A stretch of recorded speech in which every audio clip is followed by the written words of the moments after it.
గద్దర్ తాత ఈ జోన్ అంతా అంటే తెలంగాణ మట్టి సింగర్స్ కానివ్వండి, ఆంధ్ర నుంచి ఉన్న మట్టి సింగర్స్ని చాలా తక్కువ రేర్ కేసెస్లో అడుగుతుంటారు చాలామంది. బట్ సార్ నాకు ఫస్ట్ కాల్లోనే అడిగింది ఏంటంటే, ఇట్లా జెన్యూన్గా జానపదాలు పాడేవాళ్ళు కావాలి, జెన్యూన్గా తెలంగాణ కల్చర్ కానివ్వండి, ఆంధ్ర కల్చర్ని ఇలా పట్టుకొని తిరిగే వాళ్ళు కావాలి అని చెప్పారు. సో నేను స్టూడియోకి నెక్స్ట్ డే వెళ్ళినప్పుడు అక్కతో మాట్లాడంగానే వెంటనే యాక్సెప్ట్ చేశారు. చాలా సంతోషం అనిపించింది. Thank you so much sir. అంటే ఇలాంటి వాళ్ళని గుర్తుపెట్టుకొని ఈ ప్లాట్ఫామ్ మీద కూర్చోపెట్టి ఈరోజు మాట్లాడిస్తున్నందుకు చాలామంది ఉన్నారు. సార్ అనుకుంటే ఇంకెవరినైనా పిలవచ్చు, బట్ ఈరోజు ఇలా పిలిచి ఇంతమందిని కూర్చోబెట్టి ఇలా వీళ్ళని సత్కరించుకొని ఇలా కూర్చోబెట్టడం అనేది అర్జున్ సార్కి మాత్రమే దక్కుతుంది credit. Thank you so much for that.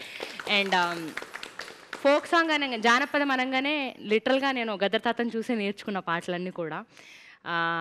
ఆయన వాళ్ళ ఇంట్లో ఒక బిడ్డగా ఉన్నందుకు నిజంగా నేను అదృష్టంగా ఫీల్ అవుతూ ఈరోజు ఈ పాటకి అక్క రావడం, అమ్మ రావడం, వీళ్ళందరూ రావడం నిజంగా చాలా సంతోషంగా ఉంది. ఈ పాటను నాతో పాడించినందుకు అనూప్ సార్కి, అర్జున్ సార్కి థ్యాంక్ యూ సో మచ్.